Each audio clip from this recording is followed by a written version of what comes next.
polluante et non seulement renouvelable, mais gratuite, eh bien, la géothermie devrait vous intéresser. J'en parle avec Vincent Bolduc.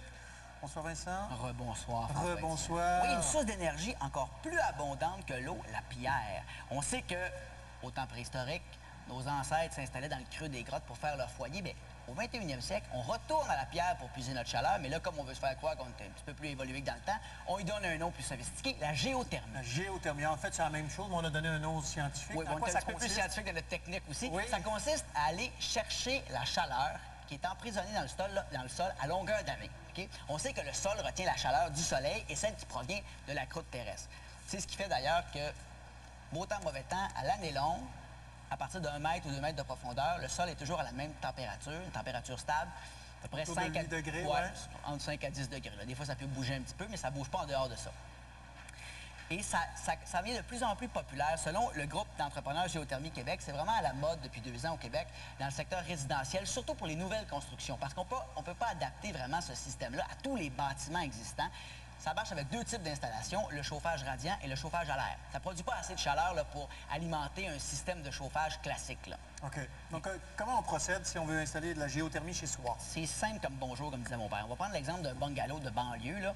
On va faire passer un circuit de tuyaux à partir de 5 pieds de profondeur qui peut aller jusqu'à 600 pieds pour former ce qu'on appelle une boucle. Dans cette boucle-là, il y a un liquide collecteur qui transporte la chaleur du sol et qui le monte vers le haut. Là, il y a une thermopompe qui concentre cette chaleur-là pour obtenir la température voulue et bingo, dans les 4 coins, ça fonctionne. OK. L'été, on inverse le système, on envoie la chaleur dans le sol puis on climatise la maison. Donc, on prend cette énergie-là, dans le fond, puis on... Cette chaleur de tout ça surplus dans la maison et on la descend dans le sol.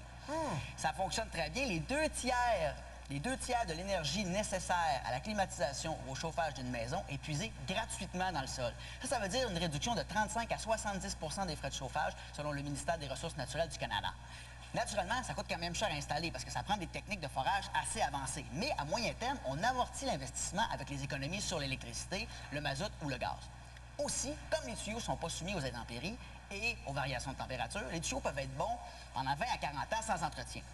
Est-ce qu'il y a beaucoup de géothermie au Canada? Est-ce que c'est très développé? Au Canada, on parle de plus ou moins 30 000 thermopompes géothermiques et on en installe à peu près 1000 par année, autant dans le secteur résidentiel, commercial qu'industriel. Au Québec, il y a vraiment un boom dans le secteur commercial et dans les projets résidentiels d'envergure parce qu'il faut savoir qu'Hydro-Québec donne des subventions assez généreuses à ce genre de projet-là dans leur cadre de leur plan global en efficacité énergétique. Donc, ça encourage les compagnies à aller vers ça. Entre autres, il y a la boutique Mountain Equipment Co-op à Montréal. Au marché central, comment de la boutique on la voit en ce où moment? j'ai pris mes sacs pour aller faire mes courses. Ils ont des très beaux sacs là-bas, Oui, très résistants. Ils ont réussi à atteindre leur objectif de construction écologique avec ce système-là, comme la TOU qu'on voit en ce moment aussi, la Cité des Arts du Cirque à Montréal. Il y a aussi le nouveau campus de l'Université du Québec à Rimouski, qui se trouve à Lévis, juste pour nous mélanger, là, qui vont fonctionner avec cette technologie-là. Je salue les gens de Lévis, c'est ma ville natale. Il y a aussi les résidents de Brossard, ta ville natale à toi, François-Étienne. Non, je suis à Montréal. J'ai passé mon adolescence à Brossard. Ah, c'est pas pire, par exemple. Oui. Les gens de Brossard peuvent voir un gros projet de géothermie en construction. C'est le groupe Germain qui qui construisait leur nouvel hôtel, qui s'appelle le Alt Hotel, qui va, avec ce système-là, alimenter ses 160 chambres, ses salles de réunion et sa buanderie. Donc, c'est un système qui est immense. Oui, c'est l'entreprise Polyénergie qui a créé le système. 36 puits de 500 pieds en tout. On peut voir les chantiers de forage et aussi les tubes de plastique d'un pouce écart qui ont servi à la fabrication du système. Le groupe Germain a un autre projet à Calgary. Cette fois-ci, ils vont faire creuser 118 puits de 600 pieds de profondeur pour alimenter un hôtel, un bâtiment à bureaux et un édifice à condos. Mais la géothermie, ça n'a pas juste un intérêt pour le chauffage et la climatisation, François-Étienne. Ça peut être aussi une source d'énergie pour faire de l'électricité. Donc, on transforme encore une fois la chaleur qui est puisée dans le sol? En électricité. Depuis longtemps, on le fait dans certains endroits où il y a des gisements de vapeur naturelle, comme en Islande ou aux États-Unis, mais c'est des endroits très rares sur la planète.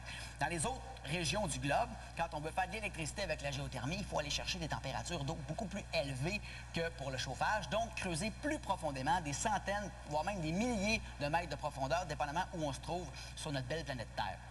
Le principe, c'est d'aller chercher l'eau de pluie ou l'eau de mer qui s'est infiltrée dans les fractures de la croûte terrestre et de constituer un réservoir souterrain où l'eau atteint des températures de 150 à 350 degrés. C'est un méchant tourbillon. Oui, quand même. On pompe cette eau chaude-là qui alimente une turbine qui fait fonctionner un alternateur. Et là, bingo, carte complète, on a de l'électricité.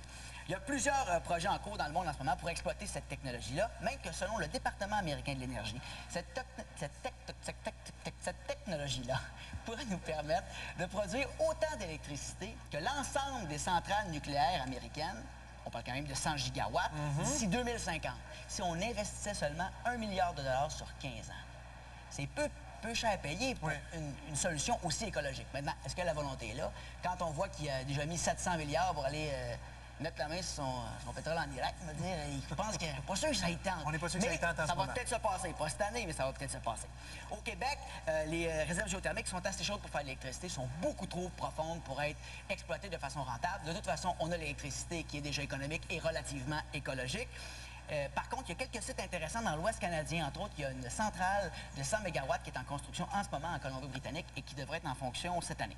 Donc, c'est à surveiller. Hein? C'est une belle option. Ceux qui se font construire bientôt, pensez à ça. Merci beaucoup, Vincent Bolduc. Ça m'a fait plaisir, Mme Galipo.